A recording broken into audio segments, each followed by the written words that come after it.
नमस्कार दोस्तों, आज मैं आपको श्रावण माह महात्म्य का 8वां अध्याय सुनाऊंगी। इस अध्याय में श्रावण मास में किए जाने वाली बुध गुरु व्रत का वर्णन किया गया है। आप सभी मेरे साथ बोलिए, ओम नमः शिवाय।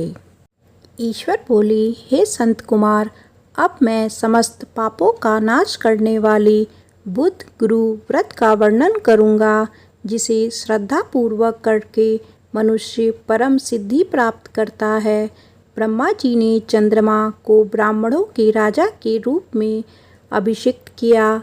किसी समय उसने रूप तथा यौवन से संपन्न तारा नामक गुरु पत्नी को देखा। उसकी रूप संपदा से मोहित होकर वह काम के वशीभूत हो गया और उसे उनके अपने घर में रख लिया। इस प्रकार बहुत दिन बीतने पर उसे बुध नामक एक पुत्र हुआ, जो बुद्धिमान, सौभाग्यशाली तथा सभी शुभ लक्षणों से युक्त था। गुरु बृहस्पति को ज्ञात हुआ कि तारा चंद्रमा के घर में स्थित है तथा उन्होंने चंद्रमा से कहा कि मेरी पत्नी को वापस कर दो। अनेक तरह से समझाने पर भी जब चंद्रमा ने तारा को वापस नहीं किया, तब बृहस्पति ने देवताओं की सभा में जाकर देवराज इंद्र को यह वृत्तांत बताया और कहा, हे शक्र, आप देवताओं के राजा हैं, अतः अपनी आज्ञा से आप उसे दिलाएं, अन्यथा उस चंद्रमा के द्वारा किया गया पाप आपको भी निसंदेह लगेगा, क्योंकि शास्त्र निर्णय के अनुसार प्रजा के द्वारा किए गए पाप को राजा भोगता है। पुराण में भी ऐसा कहा गया है कि दुर्बल का बल राजा होता है। गुरु का यह वचन सुनकर चंद्रमा ने कहा, मैं आपकी आज्ञा से तारा को तो दे दूंगा, किंतु इस पुत्र को नहीं दूंगा। शास्त्र के अनुसार विचार करके देवताओं ने उस बुध को चंद्रमा को दे दिया। इसके बाद गुरु को उदास देखकर देवताओं ने उन दोनों को वर प्रदान किया, हे चंद्र, अब तुम घर जाओ, यह तुम्हारा भी पुत्र है और बृहस्पति का भी है। यह तुम्हारा पुत्र ग्रहों में प्रतिष्ठित होगा। हे सुराचार्य, आप यह दूसरा भी शुभ वर ग्रहण कीजिए कि जो बुद्धिमान व्यक्ति आप दोनों बुध गुरु का व्रत मिलाकर करेगा, उसकी संपूर्ण सिद्धियां होगी। यह सत्य है, इसमें संदेह नहीं। शंकर जी के लिए अत्यंत प्रिय इस श्रावण मास के आने पर जो लोग बुधवार तथा बृहस्पतिवार को पूजन व्रत करेंगे, उसे सिद्धि प्राप्त होगी। इस व्रत में दही तथा भात का नैवेद्य व्रत सिद्धि में मूल हेतु है। स्थान भेद से आप दोनों की मूर्ति लिखकर पूजन करने से भिन्न भिन्न फल प्राप्त होता है। यदि कोई हिंडोले के ऊपरी स्थान पर आप दोनों की मूर्ति लिखकर पूजन करे, तो वह सर्वगुण संपन्न तथा दीर्घायु पुत्र प्राप्त करेगा। यदि मनुष्य कोषागार में मूर्ति को लिखकर पूजन करता है, तो उसके कोष बढ़ते हैं और वे कभी क्षय को प्राप्त नहीं होते।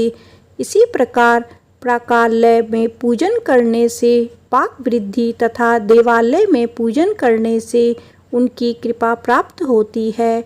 शय्यागार में लिखकर पूजन करने से स्त्री का वियोग कभी नहीं होता है। धान्यागार में लिखकर पूजन करने से धान्य की वृद्धि होती है। इस प्रकार मनुष्य उन फलों को प्राप्त करता है। इस प्रकार 7 वर्ष तक करने के बाद उद्यापन करना चाहिए। उद्यापन से पहले दिन अधिवासन करके रात्रि में जागरण करना चाहिए। सुवर्ण की प्रतिमा बनाकर विधि पूर्वक 16 उपचारों से पूजन करने के पश्चात तिल, घृत, चारु और अपामार्ग तथा अपशब्द से युक्त समिधाओं से होम करना चाहिए। अंत में पूर्णाहुति देनी चाहिए। उसके बाद मामा व भांजे को प्रयत्न पूर्वक भोजन कराना चाहिए। इसके बाद ब्राह्मणों को तथा अन्य लोगों को भी भोजन कराना चाहिए। स्वयं भी भोजन करना चाहिए। इस विधि से 7 वर्ष तक करने पर मनुष्य सभी मनोरथों को प्राप्त कर लेता है। जो इसे विद्या की कामना से करता है, वह वेद व शास्त्र के अर्थों को जानने वाला हो जाता है। बुध बुद्धि प्रदान करते हैं और गुरु बृहस्पति गुरुता प्रदान करते हैं। संत कुमार बोले, हे भगवान, आपने जो यह कहा है कि इस अवसर पर मामा तथा भांजे को भोजन कराना चाहिए, यदि बताने योग्य हो तो इसका कारण बताइए। ईश्वर बोले, हे संत कुमार, पूर्व काल में अत्यंत दीन तथा दरिद्र कोई 2 ब्राह्मण थे। वे दोनों मामा भांजे थे।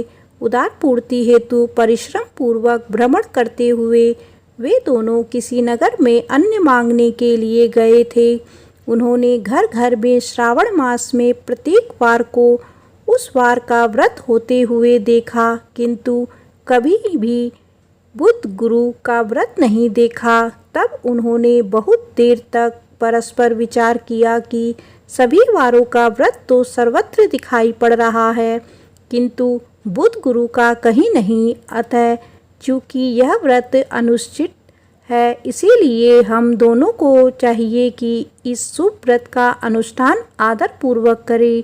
किंतु हे संत कुमार, उसकी विधि ना जानने के कारण वे दोनों संयम में पड़ गए। तब रात्रि में उन्हें स्वप्न में इस व्रत की विधि दृष्टोगोचर हो गई। इसके बाद उन्होंने उसकी विधि के अनुसार व्रत को किया, जिससे उन्होंने अपार संपदा प्राप्त की। प्रतिदिन उनकी संपत्ति बढ़ने लगी और सभी लोगों को ज्ञात भी हो गया। इस प्रकार 7 वर्ष तक करके वे पुत्र और पौत्र आदि से संपन्न हो गए।